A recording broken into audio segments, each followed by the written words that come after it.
Tak ada kesuksesan tanpa menapaki perjuangan panjang. Segala pengorbanan pun tak ada yang sia-sia. Pernah mendapatkan hinaan dan cercaan bukan suatu rintangan yang mampu meredupkan semangatnya. Dengan penuh keyakinan, Grace Natali terus maju dan berhasil menembus impian. Sifat berani mengambil risiko yang membuat Grace memilih berada di politik sekarang ini. Ya, Grace adalah wakil pembina Partai Solidaritas Indonesia atau PSI dan juga pendiri PSI. Kini dunianya tak lagi memberitakan sesuatu, namun justru ia yang jadi berita. Halo Sobat Warta Kota, jumpa lagi dalam program wawancara khusus. Kali ini saya akan mewawancarai pelaksana tugas Ketua Partai Solidaritas Indonesia atau PSI DKI Jakarta, Sis Grace Natali. Halo, Sis. Halo, Grace. Mas Pro, gimana kabarnya? Alhamdulillah. Udah merah nih dalamnya. Kita merah udah lama. Sebelum Sis Grace merah, mungkin saya udah lebih merah duluan. Wah, cocok berarti Mas, sehati. Sis ini kita tahu Sis kan dulunya wartawan, sekarang terjun ke dunia politik. Nah, saya sebelum ngomongin politiknya dulu, mungkin kasih alasan dikit sih, kenapa sih ya biasanya kan wartawan ya kalau dia nulis karena nggak punya kepentingan politiknya ya kalau A bilang A, kalau B ditulis B. Kalau di politisi kan suka berbeda karena ada kepentingan politik, namanya juga politisi. Iya, kalau saya mau menjawab itu, media juga nggak lepas dari kepentingan, Mas. Kepentingannya tergantung ownernya, ya kan? Ownernya berpihak ke partai mana nih, gitu kan? Media hari ini kan juga nggak lurus netral-netral di tengah-tengah banget, gitu kan? Kalau kita mau fair. Nah, kalau saya kenapa dari wartawan akhirnya banting setir ke politik, ceritanya nggak sengaja sih, Mas, sebenarnya. Jadi saya waktu itu 8 tahun berkarir di media. Udah gitu dapat kesempatan untuk memimpin sebuah lembaga riset dan konsultan politik. Dan karena waktu itu saya sudah nyaman banget, saya cuma lagi berpikir bahwa kalau katanya kan zona nyaman itu enak, tapi nggak terlalu baik untuk perkembangan diri karena kita cenderung untuk stuck ya gitu, kurang lebih begitu. Jadi akhirnya saya menerima tantangan itu meskipun saya nggak ngerti apa-apa tentang riset dan konsultan politik. Tapi di situ saya jadi belajar dan akhirnya ketemulah dengan berbagai peristiwa yang akhirnya mendorong saya masuk ke politik. Antara lain buat saya yang paling mengagetkan adalah ketika kita mendampingi satu orang klien yang bagus dalam artian dia ini sudah menjadi pejabat publik cukup lama, 2 periode ketika itu. Tingkat kepuasan masyarakatnya juga tinggi, tapi begitu dia ingin maju pilgub, dimintain uang yang tahun 2012 itu sekitar 15 miliar rupiah. Ini untuk di luar Jawa loh ya, rate-nya. Dan ketika itu yang meminta uangnya langsung sebuah ketua umum dari sebuah partai, uangnya diambil, dukungan tidak dikasih. Buat saya itu mengagetkan karena sebagai wartawan, saya sering dengar cerita-cerita tentang mahar. Pasti Mas Pro juga sering dengar, teman-teman media juga pasti sering dengar. Tapi kita pikirkan itu kayak praktik jual beli ya Mas, artinya kamu jual saya beli, kan gitu. Nah ternyata ada yang kamu udah ngasih uangnya, uangnya diambil, dukungan nggak dikasih, itu kan nipu namanya. Dan kalau praktek ini sering terjadi, bagaimana kita bisa berharap akan ada orang-orang yang bagus, yang memang punya kapasitas, mau masuk ke dalam politik. Belum tentu dia punya uang yang banyak untuk siap-siap hilang kayak begitu. Kalaupun punya uang, nggak semua orang Mas punya kerelaan hati, siap-siap ketemu resiko uangnya hilang tanpa bisa menuntut apapun begitu kan. Jadi itu yang membuat saya sama teman-teman kita tuh gemes gitu ya. Dan wah kalau gitu kita dari awal kita membuat PSI ini tujuannya supaya ada kendaraan yang tidak perlu mahar-mahar. Makanya kita kemarin itu membuat seleksi caleg itu kita undang panitia seleksi independen, mulai dari akademisi, teman-teman media, tokoh-tokoh masyarakat, mantan pimpinan KPK, mantan-mantan menteri, mantan hakim, itu kita undang duduk jadi panitia seleksi independen, mereka yang seleksi caleg. Jadi dengan begitu kita buat sistem yang kamu bayar juga percuma gitu. Mau bayar di sebelah mananya gitu kan. Karena ujungnya yang menentukan adalah panitia seleksi independen, bukan kami yang DPP atau pengurus-pengurus wilayah dan seterusnya gitu. Jadi dengan begitu terbukti ternyata memang banyak tuh Mas ketika barrier untuk masuk ke politik itu diminimalisir, banyak orang yang daftar termasuk yang misalnya yang pendapatannya nggak gede-gede banget, misalnya anggota dewan kami di Kota Medan itu ada mantan pengemudi Bentor. bukan bentor, mobil online, angkutan online. Ya, itu jadi anggota dewan gitu. Di Tangsel ada orang tuanya itu pemulung. Gitu. Di Solo mantan security. Gitu. Ini kan kalau ikut dalam proses di partai biasa, baru ambil formulir aja nih, baru saya cek nih, ini rate harga terakhir. Baru sekitar seminggu 2 minggu yang lalu orangnya kesini ngomong. Untuk daerah Jawa, di Jawa, formulir, berarti baru daftar ya, belum pasti jadi caleg loh. Cuman ambil formulir saja, itu yang diminta oleh salah satu partai 150 juta. Gitu. Siapa yang punya uang sebanyak itu dan cuman buat ambil formulir? Mendingan kita mungkin beli properti. Nomor yang oh, belum ya? Nomor cantik, belum lagi untuk nomor jadi, artinya caleg jadi gitu ya. Itu belum lagi atribut kampanye mau jalan kan harus mikir bagaimana mau belum buat untuk biaya deal saksi supaya suaranya. Wah, itu dia. Gitu ya. Nah, makanya kalau kita tidak bisa meminimalisir biaya politik dan meminimalisir barrier untuk masuk ke partai politik, siapa yang mau masuk, Mas? Itu pasti yang mau masuk adalah orang yang sudah punya hitung-hitungan. Karena dia udah mikir modalnya sekian dan sudah berpikir di dalam itu dia akan dapat berapa banyak. Akhirnya kan kita akan terjebak terus dalam lingkaran setan yang masuk itu orang-orang yang nggak bagus. Ketika di dalam dia akan berkasus, lalu jadi makanan media, ditangkap KPK dan sebagainya. Publik akan selalu kecewa melihat partai politik dan politisi. Dan terus akhirnya karena dia kecewa, nggak ada orang yang baik yang masuk politik. Dan terus aja anak buahnya yang masuk politik adalah memang bibit-bibit yang nggak bagus karena tujuan dari awalnya nggak bagus gitu kan. Jadi itu lingkaran setan yang kita berusaha untuk putus dengan cara dari seleksi awalnya, hal-hal yang membuat orang susah untuk masuk, mulai dari koneksi ya nggak butuh karena panitia seleksi independen, uang nggak punya uang juga nggak masalah. Dengan begitu bisa tuh orang-orang yang nggak punya political baggage bisa masuk dan terpilih ternyata jadi anggota dewan. Gitu. Sis, kita nih udah banyak ini baru satu pertanyaan aja udah panjang ya jawabannya. Ngobrolin soal pemilu, Sis. Tapi kan kita tahu bahwa belum lama ini ada putusan pengadilan yang isinya kemudian diartikan oleh banyak orang lah ya sebagai upaya untuk menunda pelaksanaan pemilu. Dan kemudian putusan itu dikaitkan dengan wacana-wacana yang sebelumnya udah muncul juga. Dan yang memunculkan wacana tersebut kan bukan hanya kelompok masyarakat biasa, tapi termasuk anggota kabinet dan segala macam. Sehingga kemudian orang mengaitkan putusan itu dengan kepentingan penguasa. Nah, PSI bagaimana nih melihat putusan pengadilan Jakarta Pusat ini yang kemudian diartikan sebagai upaya untuk menunda pemilu? Ya kalau buat kami sih Mas, putusan itu rasanya memang kurang pas di sebuah jadwal pemilu diputuskan di dalam forum pengadilan PN Pusat ya. Jadi kalau kami sih merasa di luar daripada berbagai wacana yang timbul, pemilu itu masih akan tetap on time, on schedule.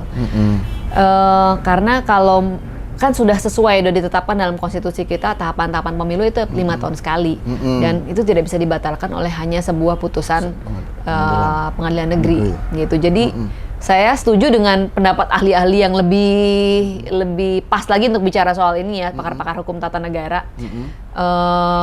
Rasanya memang itu di luar daripada wewenang PN Pusat untuk memutuskan jadwal pemilu, dan kami tetap siap-siap, makanya semuanya on time, on schedule, mulai dari perekrutan caleg, tahapan kampanye, sebagainya kami ikuti sesuai dengan pemilu itu akan dilaksanakan 14 Februari 2024. Kalau tiba-tiba ada satu pemikiran, ada satu kondisi yang memungkinkan, katakanlah situasi ekonomi memburuk lah, situasi keamanan tidak membaik lah, situasi politik juga ini, dan kemudian pemegang kuasa di negeri ini mengambil keputusan, oke, kalau gitu memang kita harus menunda pemilu dengan pertimbangan supaya Indonesia, NKRI tetap terjaga segala macam. PSI bagaimana menurut itu?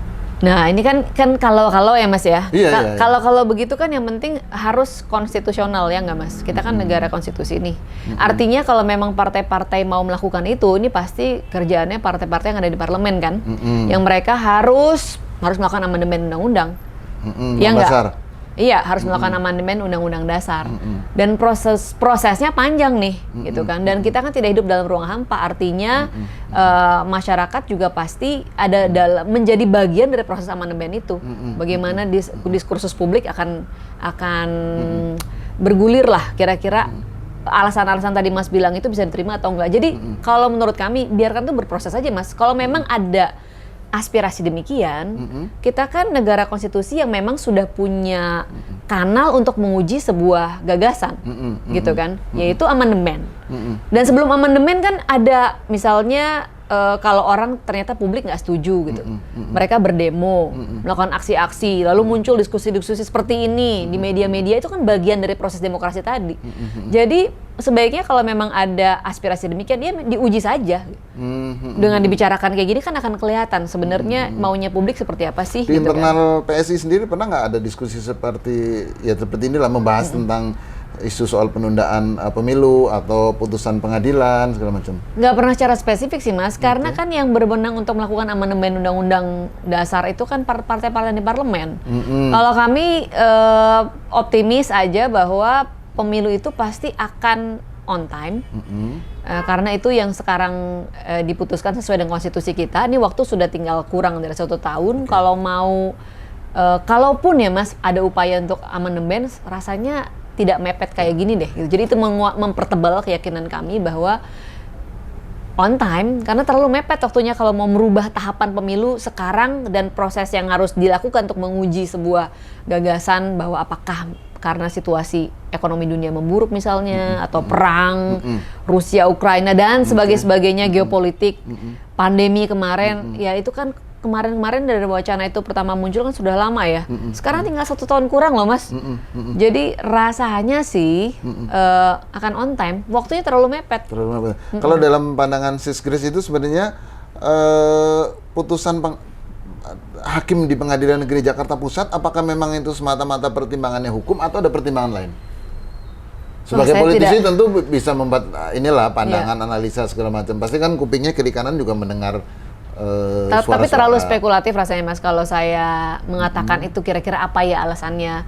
Saya nggak tahu persis apa alasannya, tetapi ini kan akhirnya menimbulkan pro dan kontra. Bahkan banyak pakar hukum tata negara yang memberikan opini bahwa tidak sepantasnya dan bahkan menyayangkan sekali nih hakim-hakim pengadilan negeri membuat putusan demikian. Kalau Sisgris apakah juga menyesalkan atau ya udah ikutin aja? Kan istana menganggap ya kita menghormati putusan pengadilan katanya begitu. Iya, kita lihat dulu lah Mas, ini kan masih berlanjut ya prosesnya. Tapi menurut kami kalau kita berpegang pada konstitusi aja yang menjadi payung hukum yang paling tinggi. Kalau istana sekarang menganggap bahwa itu diminta menghormati putusan pengadilan, apakah Sisgris atau PSI juga? Kami pegangnya konstitusi aja Mas. Konstitusi. Dan saya yakin istana juga pasti akan berpegang pada konstitusi. Pegang konstitusi artinya apa tuh? Sesuai tahapan yang ditetapkan oleh konstitusi, yaitu pemilu 5 tahun sekali. 5 tahun sekali ya. Jadi nggak mungkin saya yakin kalau istana tidak akan inkonstitusional. Yakin. Kalaupun katakanlah pemilu ditunda juga secara konstitusional itu diubah, di amandemen dulu kan kira-kira. Iya, gitu ada prosesnya. Karena kan negara kita negara hukum, negara demokrasi yang punya prosedur itu. Saya yakin istana sekalipun pasti akan konstitusional sesuai dengan konstitusi.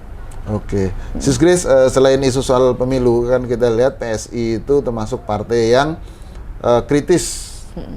Kritis ketika melihat ada kasus-kasus korupsi dan segala macam, termasuk krisis ketika misalnya di Jakarta terhadap Gubernur DKI Jakarta Pak Anies Baswedan yang sekarang disebut-sebut akan dicalonkan ya oleh yang sudah menyebut dirinya menyebut akan mencalonkan 3 partai kan paling tidak.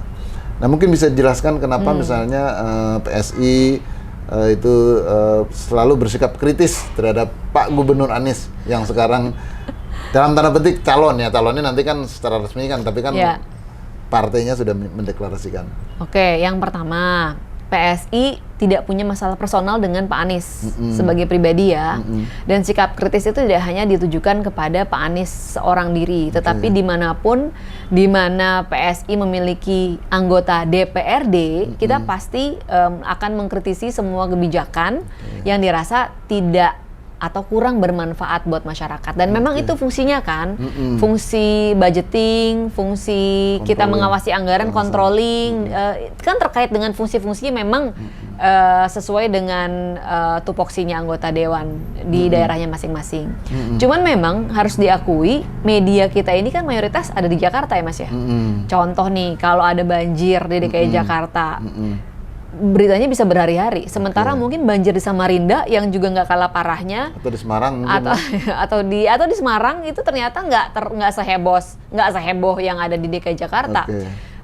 Kakek-kakek di Jakarta yang kemarin itu ditabrak begitu, yang ternyata adalah mungkin dibunuh, sebenarnya itu beritanya mas berita nasional gitu. Padahal hari-hari ada banyak sekali berita dari luar daerah Jakarta, kasus-kasus serupa yang bahkan tidak masuk ke dalam list berita kita gitu kan.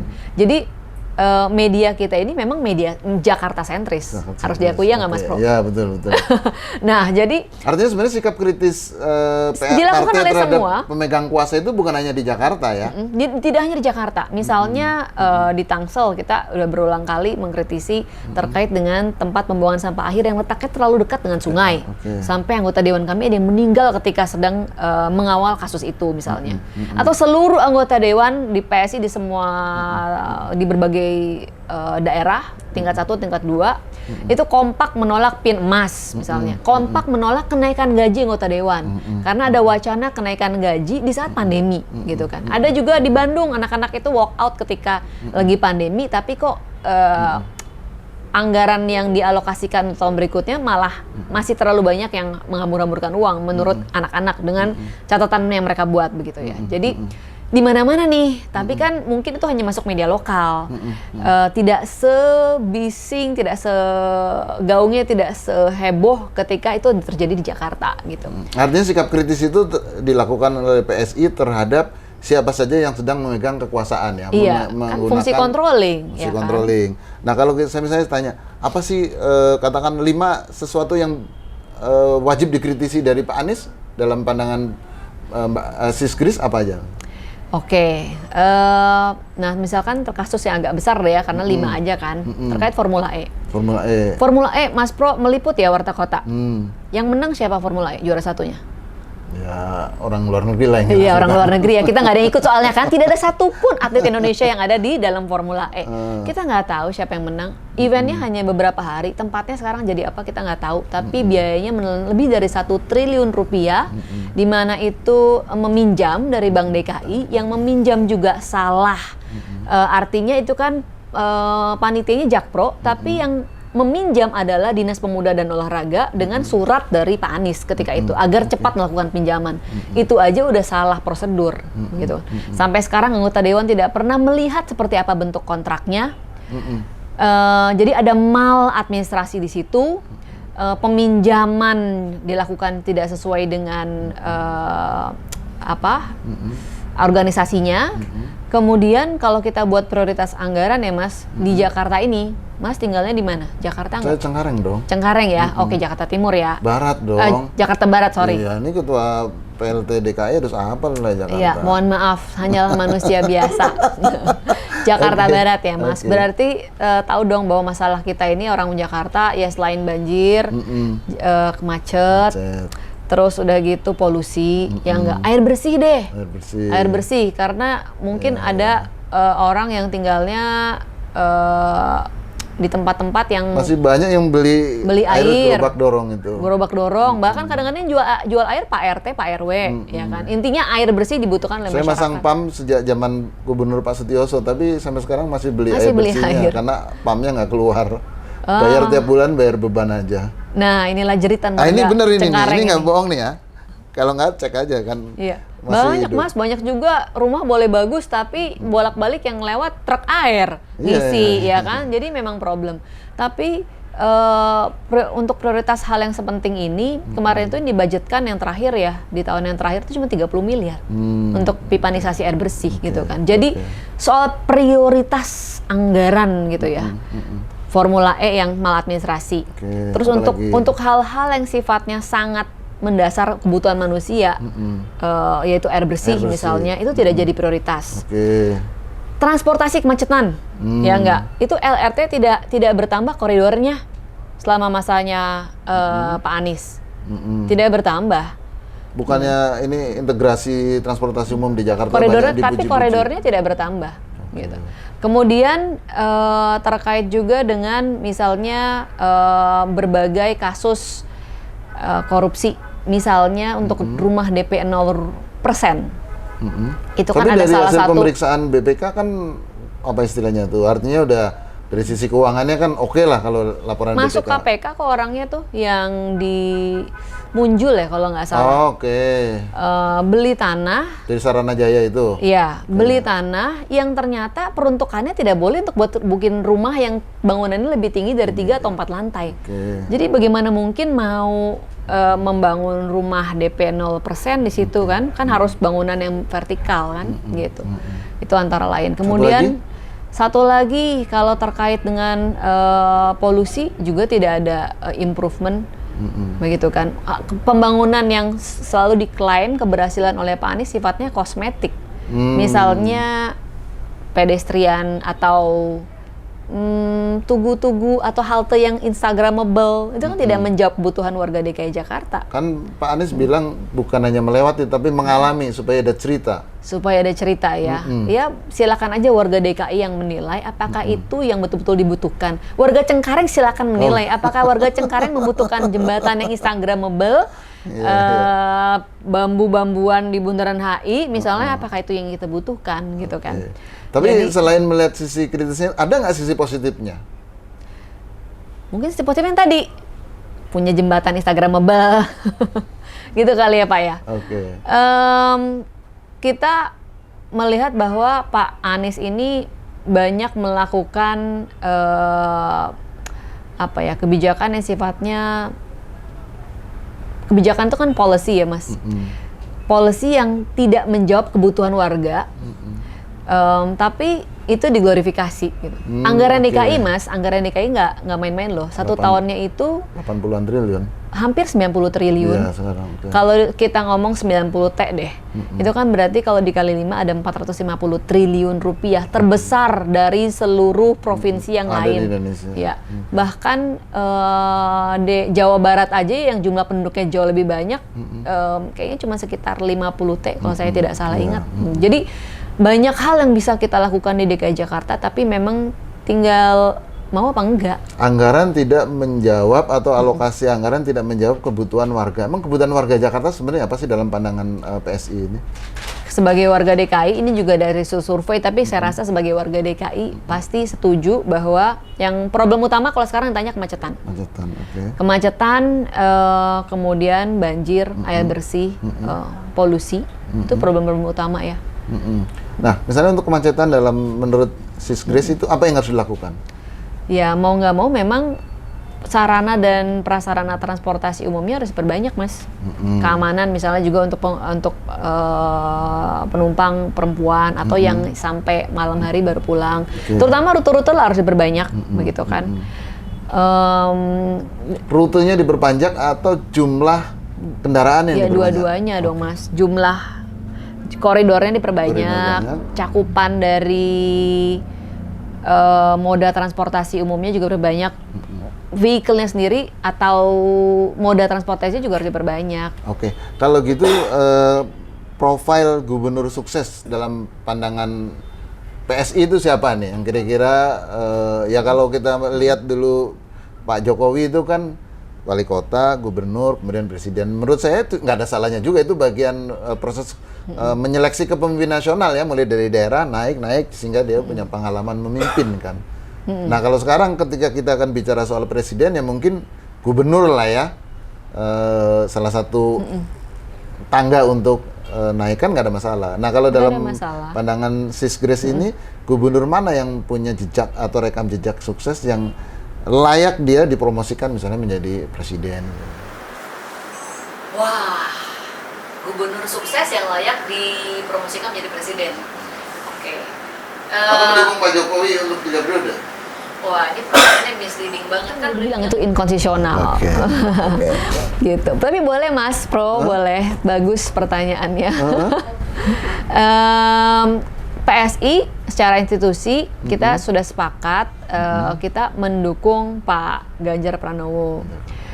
Dan Pak Ganjar ini bukan pilihannya kami rapat di DPP gitu ya, nggak gitu. Tapi kami buat jajak pendapat Mas. Jajak pendapat artinya kita tanya ke masyarakat dan jajak pendapat ini dibuat online.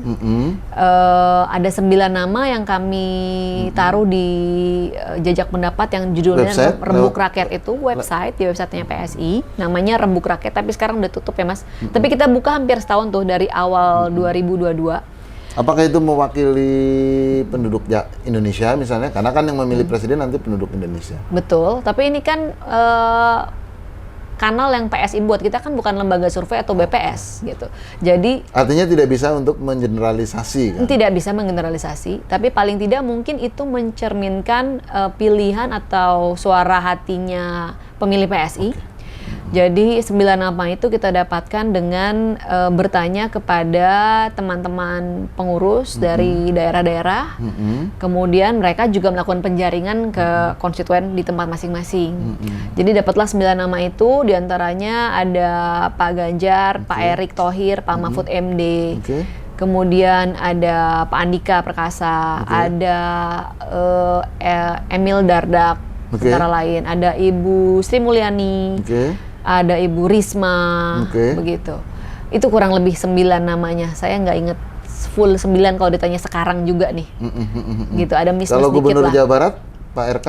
Pak Ridwan Kamil kayaknya masuk juga tuh. Masuk. Gubernur Jawa Timur? Mbak Khofifah. Sepertinya masuk juga kalau nggak salah inget ya. Gubernur Jogja, Sri Sultan? Nggak masuk.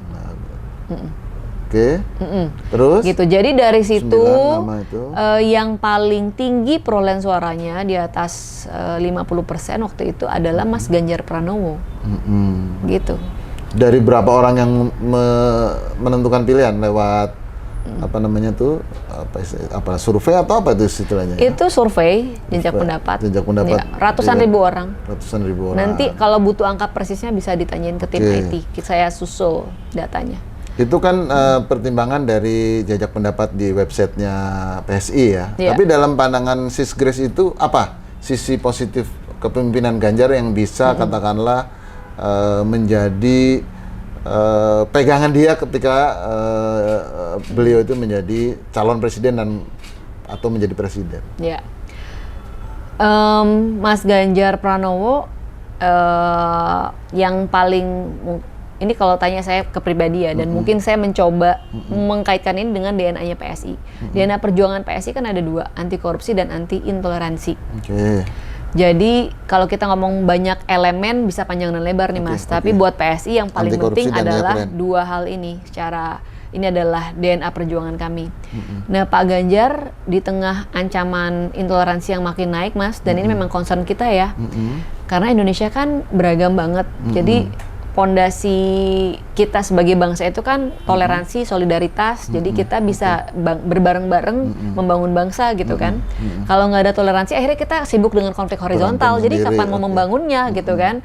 Jangankan mau ngebangun, kalau milih kepala daerah, pilih ketua lingkungan aja mungkin yang ketua OSIS aja sekarang orang ngeributin soal identitas. Agamanya ini, etisnya ini nggak boleh ikutan pemilihan OSIS, itu terjadi sekarang. Tapi gini, gitu kan? Sis, jadi sebenarnya isu soal intoleransi, soal SARA, soal apapun itu ya, itu sebenarnya memang isu di rakyat kita yang memang dirasakan sampai grassroots atau hanya di level elit nih? Karena saya, ya misalnya belum lama ini saya ke Sumatera Utara, saya tanya-tanya, wah kalau di Sumatera Utara mah biasa ada satu rumah ibaratnya atau bertetangga, ini agama A, ini agama B, ini dari etis ini, kan kayak gitu kan. Saya ke daerah Maluku juga begitu, buat warga di sana biasa hidup satu keluarga, malah ada budaya-budaya yang memang nilai-nilai kebersamaan, nilai-nilai kebinekaan, menghormati itu hal biasa gitu.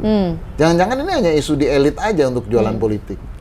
Nah, yang bisa menjawab itu lebih akurat kan kalau kita melakukan sampling tapi tidak proporsional sampling, tidak representatif kan? Atau pernah nggak bisa ditunjukkan satu kasus yang kemudian ya sekarang ini yang orang berpecah belah di lapangan terjadi karena isu intoleransi misalnya.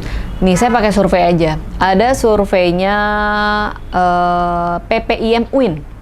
Mereka melakukan survei berkala dan surveinya topiknya spesifik yaitu opini intoleransi di antara opini toleransi atau intoleransi di antara guru-guru sekolah negeri di seluruh Indonesia. Jadi mereka menemukan bahwa jumlahnya cukup signifikan, Mas, paling tidak ini untuk berbagai pertanyaan ya. Tapi kalau mereka agregasi itu paling tidak sekitar setengah dari guru-guru sekolah negeri di seluruh Indonesia memiliki opini intoleran. Kalau mau dicek lebih lanjut bisa, itu di Google aja pasti ada. Dan untuk setiap pertanyaan ada persentasenya. Misalnya hampir separuh responden itu tidak setuju dengan adanya sekolah berbasis keagamaan di luar agama mereka, di sekitar mereka. Tidak setuju dengan ritual keagamaan, apakah itu ritual agama Hindu, Buddha, yang lain-lain lah di luar dari agama yang mereka anut, ya, dari agama yang mereka. Jadi ritual aja mereka nggak setuju. Bahkan pertanyaannya cukup spesifik sampai kepada apakah misalnya mau mendukung atau mendorong orang untuk pergi berjihad. Itu ada pertanyaan seperti itu. Persentasenya cukup banyak. Itu surveinya di daerah-daerah yang memang seluruh Indonesia. Artinya terjadi juga misalkan di satu daerah yang katakanlah kalau di sebagian besar wilayah itu kan mayoritas Muslim. Mungkin tapi di daerah tertentu kan ada juga yang Muslim itu menjadi minoritas. Artinya di sana juga pandangannya sama juga. Oke, Mas. Ini meskipun kecil-kecil begini paling nggak saya sedikit ngerti ilmu survei. Survei itu kita kan ada populasi namanya dan ada sampel. Jadi sampel itu ya harus merepresentasikan populasi. Makanya kan ada sampel yang diambil meskipun judulnya random sampling tapi harus tetap merepresentasikan populasi begitu kan. Jadi ya memang di sebuah tempat misalnya di Sumatera Barat atau di Jawa Barat ada agama-agama mayoritas. Di tempat lain yang Mas kunjungi misalnya Sumatera Utaranya di mana dulu nih? Karena beda titik juga beda komposisi ya kan. Maluku juga di mana dulu nih? Beda titik beda komposisi lagi. Nah semuanya itu disampling, diambil sampelnya agar ketika diproporsionalkan sama proporsinya dengan populasi, barulah itu valid surveinya, begitu kan, reliable hasilnya. Nah hasilnya demikian temuan dari PPIM UIN, begitu. Lalu survei-survei lain di luar dari PPIM UIN tetapi menemukan hasil yang mendukung ke arah sana. Misalnya di kalangan BIN, saya rasa kalau tidak salah ingat ya, BIN juga melakukan survei untuk mahasiswa-mahasiswa kan di perguruan tinggi negeri, di mana ditemukan angkanya di atas 20%, 25% itu menemukan tendensi di kalangan mahasiswa itu tingkat intoleransinya semakin tinggi. Jadi ini adalah masalah nasional, bukan isu yang dibuat untuk jualanan partai, bukan juga tingkat parno yang berlebihan misalnya, tetapi ini adalah gambaran dari masyarakat kita sekarang. Mungkin tidak kita lihat langsung, tergantung kita tinggal di mana sih, tergantung juga kita aktivitasnya, operasionalnya kita di mana. Nah, karena kami beroperasional secara nasional dan kita memang concern dengan isu-isu ini, kita menemukan Mas laporan-laporan nggak selalu peristiwanya viral gitu kan, nggak selalu ada videonya penggerebekan orang lagi ibadah, nggak selalu. Tapi laporan-laporan itu kita terima. Oke, kalau gitu apakah itu yang menjadi alasan itu ya? Kembali ke figur. Kembali ke pertanyaannya Mas Pro, jadi kemana-mana. Mas Ganjar dari semua calon kami melihat beliau punya komitmen untuk persoalan intoleransi. Dia tidak akomodatif, tidak permisif terhadap peristiwa-peristiwa intoleransi yang terjadi di Jawa Tengah. Cepat untuk bertindak gitu, dan kami pikir itu suatu hal yang sangat penting di saat hari ini orang lebih pingin yang populer aja, ikut aja dengan kemauan pemilih yang terbanyak misalnya.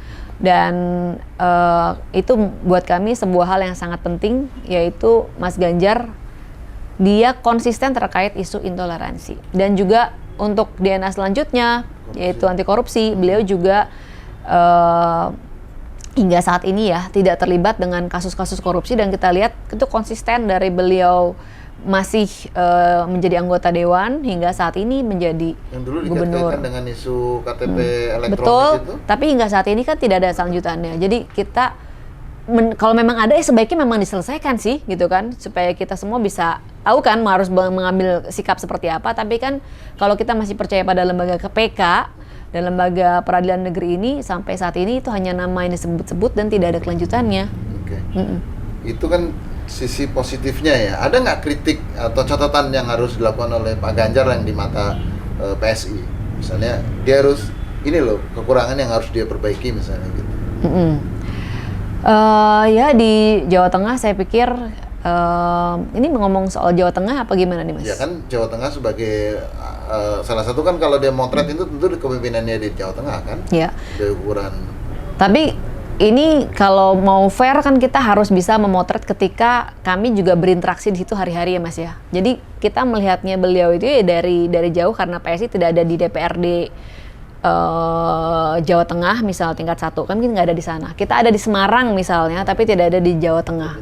Ya, jadi tidak apple to apple kalau misalnya ntar Mas dorongnya. Tapi sama Pak Anies kok semua tahu? Ya iyalah Mas, kita ada di DPRD DKI Jakarta gitu. Jadi saya rasa kalau mau sedetil seperti yang bisa saya ceritakan tentang Pak Anies, itu karena kami ada di DPRD DKI. Jadi day to day seperti apa pembahasan anggaran, dinamika dengan dinas-dinas kita tahu Mas. Gitu. Jadi saya rasa tidak apple to apple. Oke. Pak Ganjar itu kan banyak disebut-sebut oleh partai lain juga, tetapi kan yang punya rumahnya dia, PDI sampai sekarang kan belum mencalonkan dia karena masih ya di internal lah urusan partai. Ya. Kalau nanti dia tidak punya kendaraan, bagaimana PSI kira-kira menyalurkan politiknya ke siapa figur? Kita harus tanya dulu nih Mas kepada konstituen PSI. Nah, Ya. alternatifnya setelah Pak Ganjar itu? Ya harus dicari tahu lagi Mas kan. Nah, yang sebelumnya kan udah pernah melakukan. Iya betul, tapi kan itu kan kondisinya dengan semua orang sama-sama masih belum ada yang sosialisasi duluan gitu kan.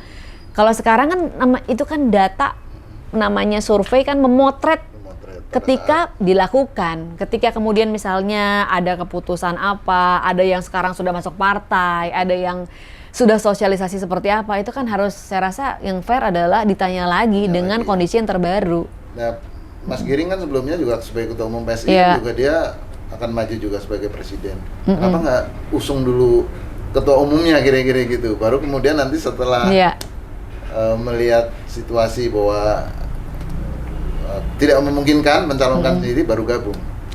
Ya kan kemarin tuh sudah dicoba, Bro Giring juga sudah sosialisasi, dan kemudian dalam perjalanannya dirasa memang saat ini belum waktunya, saat ini dia mau fokus dulu mengurus partai sambil belajar, jadi akhirnya kan sudah pamit juga dari pencalonan pencapresannya dengan baik-baik, dan saya rasa keberanian Bro Giring patut kita apresiasi. Dan juga ya kan sah-sah aja ya di dalam demokrasi kita, semua orang kan boleh mencalonkan, kemudian ngecek kan sama masyarakat gimana nih, oke nggak, kalau nggak ya udah saya mohon undur diri gitu kan, nanti kita mungkin akan coba lagi dalam masa selanjutnya gitu. Jadi it's okay sih Mas, sambil kita coba nggak mau berandai-andai nih, tapi yang pasti selama kita masih menunggu juga dari PDIP seperti apa, prosesnya masih terus berlangsung, kita terus melakukan komunikasi politik dengan partai-partai parlemen lainnya. Kita harapannya tentu Mas Ganjar bisa diusung. Sambil menunggu kami semua sosialisasi kok. Jadi di semua kantor PSI pasti ada fotonya Mas Ganjar seperti di bawah tuh, dan juga Mbak Yeni Wahid. Jadi sambil nunggu kita nggak diam-diam nunggu, tapi kita kerja. Mbak Yeni Wahid kan tidak termasuk yang Betul. disebut dalam 9 calon tadi. Betul. Kalau Mbak Yeni Wahid itu aspirasinya PSI sendiri. Kalau yang Mas Ganjar kan aspirasinya pemilih, aspirasinya konstituen. Dan sebagai partai politik boleh dong. Di partai lain masing-masing malah nggak nanya-nanya, ya kan? Dan juga penting nih Mas, saya pikir mumpung kita lagi ngobrol soal ini, kenapa PSI repot-repot melakukan jajak pendapat? Karena kami ingin mendemokratisasi proses pencalonan capres. Selama ini kan kita sebagai pemilih tahu-taunya cuma disodorin sedaftar nama yang kemudian masuk ke kertas suara, udah deh kita dipaksa memilih dari pilihan yang ada. Tapi kita nggak pernah ditanya sebelumnya siapa yang kamu ingin agar namanya ada di dalam situ gitu. Dan buat kami ini prosesnya kebalik, harusnya kita dari awal nanya dulu kepada masyarakat gitu kan, siapa yang mereka inginkan. Kan ternyata kalau sekarang masyarakat inginnya A gitu, tapi si A bahkan untuk masuk ke dalam kertas suaranya aja tidak bisa, tergantung dari partai gitu kan. Jadi itu yang sedang kami coba edukasi ke publik juga, bahwa ini hak kita loh. Harusnya kita minta agar pendemokratisasian proses pemilihan capres itu juga harusnya ditanya kepada warga. Jangan warga itu dipaksa memilih dari apa yang sudah dipilihkan oleh para elit-elit partai. PSI sudah nanya ke warga belum? Ya itu tadi dengan jejak pendapat. Oke, selain jejak pendapat, yang untuk Mbak Yeni sudah coba ditanyakan juga. Nah itu kan tadi aspirasinya warga. Nah satu lagi aspirasinya PSI. Oke. Waktu itu kan Mas Ganjar kan nyebut bahwa saya nggak pernah ditanya kira-kira gitu. Sekarang udah ditawari atau sudah ditanya belum? Komunikasi terus ada lah Mas, terus ada kok. Begitu. Sudah pernah disampaikan ke beliau dan apa tanggapan beliau? Iya beliau, nah gini nih, saya mungkin untuk hal yang ini saya nggak mau menjawab dengan A atau B, karena PSI itu kita ini pengen bantuin Mas Ganjar, Mas, bukan mau nyusahin Mas Ganjar. Ya, saya rasa di situ Mas Pro harus ngerti maksudnya, gitu. Kalau dengan Pak Erik? Dengan Pak Erik komunikasi dong. Sudah pernah belum? Kalau nanti plan ini nggak jadi, misalnya Pak Erik menjadi alternatif misalnya gitu. Ya itu tadi kan kita tanya lagi ke masyarakat. Tapi Pak Erik komunikasi baik sekali. Pak Erik kan juga mantan bos saya tuh dulu di media saya yang lama. Jadi komunikasi baik sekali Mas, dan tidak menutup kemungkinan Pak Erik juga salah satu. Oh ya, Pak Erik juga masuk tuh namanya. Pak Erick Thohir ada namanya di antara 9 orang itu, gitu. Jadi tidak menutup kemungkinan, ya tinggal kita tanya lagi masyarakat. Oke, Sobat Warta Kota, kita sudah banyak ngobrolin isu nasional nih ya, terkait dengan politik. Karena Mbak Sis Grace ini kan memang sebelumnya Ketua Umum PSI ya. Tapi kan beliau sekarang menjadi PLT Ketua PSI DKI Jakarta. Kita akan tanya juga bagaimana PSI DKI Jakarta untuk menghadapi pemilu. Ya, pemilu dalamnya adalah pileg dan pilpres ya, tapi kita akan bicara lebih ke pilegnya di DKI Jakarta dan juga pilkada pada November tahun 2024. Sis Grace, ini sebagai ketua PLT ya, pelaksana tugas. Sebelumnya saya tanya, kenapa sih jadi ketua umum kok tiba-tiba mau jadi PLT? Biasanya kalau udah ketua umum kan males jadi PLT, main lokal kan biasanya nasional kira-kira gitu. Ya PLT ini sementara aja kok. Jadi sambil kita... Apakah nggak ada pengurus partai lain gitu untuk jadi PLT? Sehingga yang mantan ketua umumnya yang harus ngurus. Ya kenapa nggak? Saya kan nyalek di sini. Kemarin suara saya juga paling besar, satu dapil. Dan DKI itu kan bukan dapil, bukan daerah biasa ya. Dia adalah daerah khusus istimewa gitu, daerah khusus ibu kota. Jadi tidak ada masalah sih Mas. Dan ini kan hanya sementara aja sambil kita konsolidasi di dalam. Sebentar lagi juga nanti akan ada definitifnya. Oke. Periode 2019-2024 PSI itu kan mempunyai 8 kursi ya, sekitar 7,5% lah dari kursi DPRD DKI yang 106.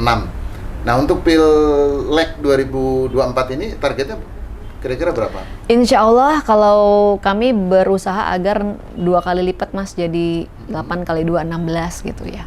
Nambah di setiap kursi yang kemarin itu kita tugaskan kepada anggota legislatifnya, kamu harus jadiin 1 kursi lagi ya, selain daripada kursi kamu sendiri juga kamu jaga gitu.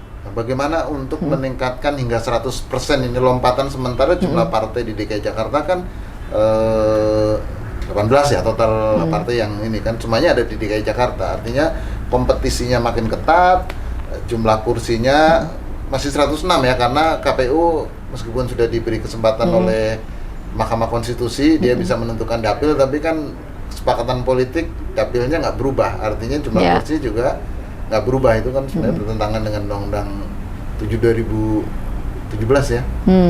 Kalau jumlah kursi DKI kan mestinya bertambah juga, tapi sekarang masih tetap ditetapkan sama 106. Nah gimana nih untuk melakukan lompatan itu?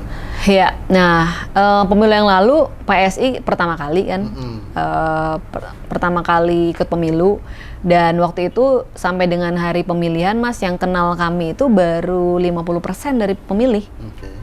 Jadi kalau hasilnya belum terlalu optimal ya bisa dipahami karena basis dasar pemilihnya juga sangat sedikit. Kan rumus orang memilih itu harus kenal dulu, kenal, suka, baru pilih gitu kan. Nah kalau kenal aja enggak, tahu aja enggak, bagaimana mungkin bisa suka apalagi memilih gitu kan. Jadi pemilu yang lalu kami hanya menjual mimpi atau hanya menjual gagasan. Nah, pemilu yang sekarang kami selama waktu dari pemilu hingga terpilih, kami berharap konstituen itu sudah bisa melihat karya, ya? Melihat Karya nyata. pekerjaan PSI di Dewan begitu kan. Mungkin yang lalu kan banyak yang ragu-ragu, ini anak-anak kecil ini apa bisa gitu kan, apa bisa terpilih dan sebagainya, ada banyak keraguan, belum lagi banyak lagi hoax gitu kan, karena barang baru banyak banget hoax, mulai dari kita banyak banget nih Mas versi-versinya, itu kita disibukkan setiap hari itu dengan menjawab aneka hoax gitu ya, yang aneh-aneh rasanya tidak masuk akal, tapi karena kita baru gampang banget untuk dibikin cerita macam-macam. Jadi harapan kami dengan kali ini tingkat kedikenalan harusnya lebih tinggi, masyarakat sudah bisa melihat, kalau kita bicara konteks DKI Jakarta ya, dan DKI Jakarta itu kan istimewanya dia itu dari ujung ke ujung bisa kita datangi dalam waktu 1 hari juga bisa dengan kendaraan begitu kan. Masyarakatnya kalau di DKI yang dibandingkan dengan pemilih di tempat-tempat lain itu 50% terdidik. Kalau terdidik versi lembaga survei itu minimum SMA gitu kan. Minimum 50%. Kalau di tempat-tempat lain itu biasanya di bawah 50%. Jadi masyarakatnya terdidik, akses internetnya cukup baik, kemudian mudah dijangkau gitu ya. Harapan kita ini akan membantu pekerjaan kami untuk sosialisasi, karena DPRD itu memang lebih berat Mas tugasnya dari kalau untuk tugas kampanye ya, karena DPRD itu kan banyak sekali orangnya dibandingkan kalau kita bicara DPR RI gitu kan. Jadi mereka ini kompetitif banget karena tokoh-tokohnya terlalu banyak dan masyarakat dipaksa untuk bisa mengenal orang segitu banyak. Belum lagi media kan juga tidak terlalu memberikan ruang sosialisasi. Kita berikan ruang sosialisasi nih. Oh iya kayak sekarang ya, tapi kan ketemunya sama saya bukan sama anggota DPRD misalnya kan. Boleh, karena terlalu banyak. Calon caleg PSI juga siap dicatat ya Vio dan Yafik, Dulu dicatat. sebelumnya dengan Mas Giring udah. Iya gitu, jadi media pada umumnya kurang mengekspos lah, nama-namanya kan cuma kalau- itu aja. Ya kalau dulu awalnya menjual Iya. mimpi, menjual wacana, menjual Iya. gagasan. Kan sekarang nggak bisa lagi cuma jual gagasan. Betul. Kan tentu harus ada karya nyata, tadi sebut Sis Iya. Grace ya. Iya. Bisa disebutkan nggak apa sih karya nyata yang sudah dilakukan oleh 8 anggota legislatif dari PSI itu buat warga Jakarta ini? Nah, sesuai dengan fungsi jabatan DPRD yaitu kan budgeting, controlling gitu ya Mas. Jadi bukan fungsi eksekutif ya, maka harus dibedakan tuh. Jadi kita tidak bisa melakukan hal-hal yang bisa dilakukan oleh Pemprov DKI misalnya. Pemprov itu kan sebenarnya 2, gubernur dan DPRD. Mesti satu itu tuh. Fungsi eksekusinya kan tapi ada di gubernur. Oke. Contoh soal misalnya yang kemarin ini sempat jadi heboh pemberitaan tentang bantuan operasional untuk rumah-rumah ibadah yang disebut boti-boti itu. Itu kan oleh rumah-rumah ibadah seolah-olah mendapat bantuan dari kemurahhatian Pak Gubernur.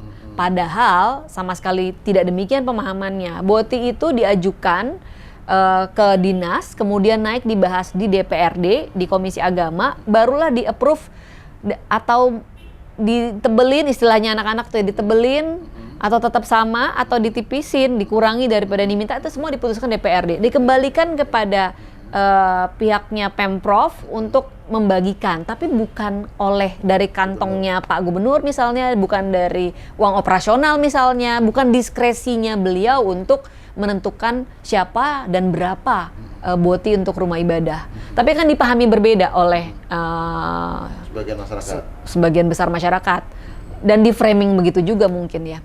Nah, jadi yang sudah dilakukan oleh anggota Ya, kita- legislatif itu mengusahakan boti itu. itu hanya salah satunya. Tapi kita terus melakukan fungsi menjaga anggaran misalnya. Dalam banyak sekali rapat, anak-anak itu sangat firm banget dengan mata-mata anggaran yang dirasa tidak perlu. Gitu. Misalnya, ini kalau ngecek-ngecek file yang agak lama, kami lem ibon antara lain. Lem ibon tuh kalau anak-anak nggak jeli, maka setiap siswa di sekolah negeri di DKI Jakarta akan mendapatkan 1 kaleng ibon setiap bulan. Itu bisa buat dinding wallpaper bisa tuh. Bisa banget. Dan di luarnya mungkin, nggak cuma di dalam ya. Nah, terus kemudian kalau terkait perda kemarin ini teman-teman berhasil mengawal hingga kemudian diloloskan perda untuk disabilitas. Begitu. Waktu awal-awal pandemi juga ada aspirasi yang diperjuangkan. Apakah perda disabilitas itu salah satu perda yang memang sekarang dibutuhkan oleh warga Jakarta? Sudah bukan sekarang lagi, udah dari kapan-kapan, karena jumlah disabilitas sangat banyak meskipun kita tidak punya data persisnya ya. Karena data dari berbagai asosiasi disabilitas beda-beda, nggak ada angkanya, nggak persis sama. Tidak ada payung hukumnya untuk disabilitas. Di DKI juga ternyata belum ada. Jadi kemarin tuh sudah dikawal, dan kalau Mas mau ngecek sendiri ke teman-teman yang mengajukan, itu ada peran besar dari anak-anak PSI di sana yang terus mengawal dari awal hingga akhir misalnya.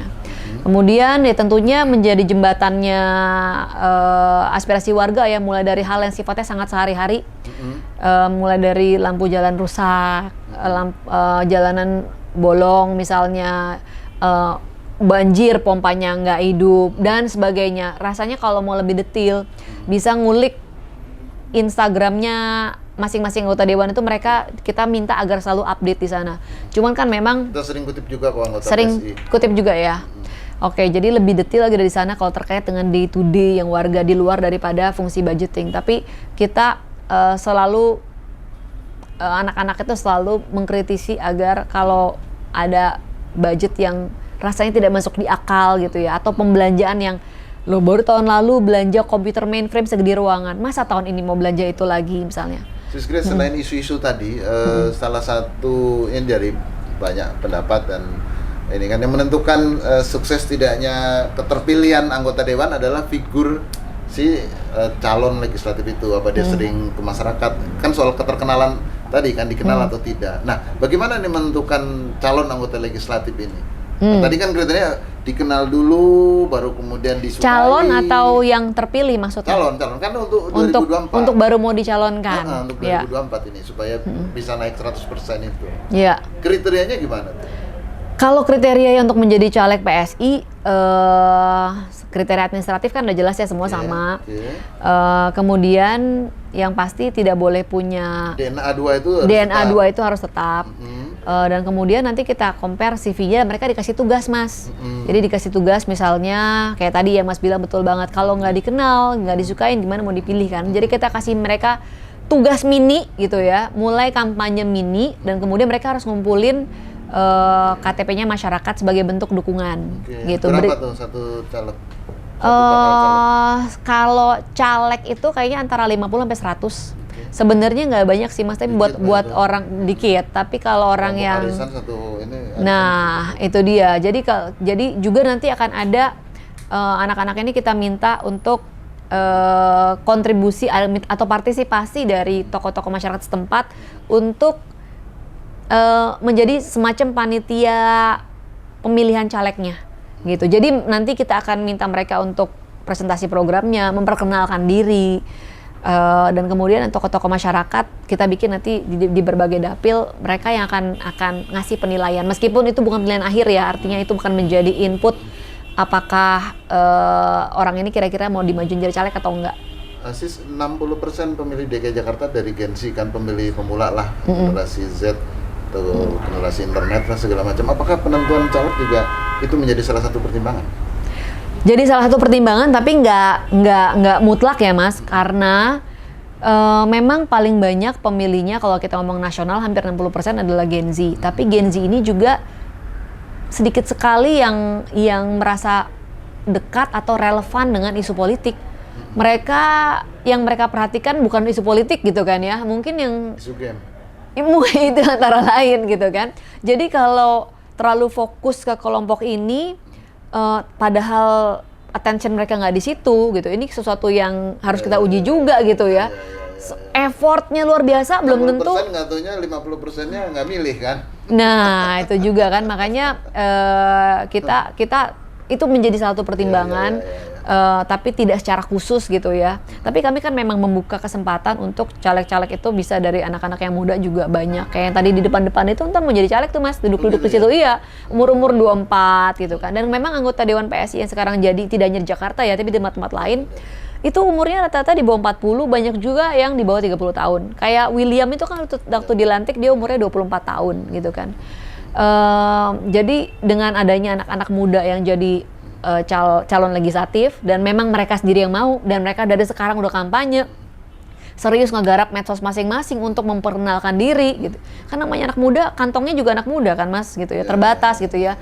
Jadi buat kami yang bisa ngomong sama anak muda ya anak muda itu sendiri, yang bisa ngomong sama Gen Z ya Gen Z itu sendiri. Tapi kalau anak mudanya kayak David kan kayak Mario itu kan beda lagi. Iya, bapaknya juga beda soalnya Mas. Iya. Oke Sis, terima kasih obrolan kita hari ini mencerahkan dari isu nasional sampai persoalan DKI Jakarta. Makasih banyak udah bersedia main kantor kami, nanti gantian ya Mas. Oh iya, terima kasih. Demikian Sobat Warta Kota, program wawancara khusus hari ini kita baru ngobrol-ngobrol dengan PLT Ketua PSI DKI Jakarta, Sis Grace Natali. Sampai jumpa dalam program wawancara khusus berikutnya. Assalamualaikum warahmatullahi wabarakatuh. Jangan lupa subscribe ya.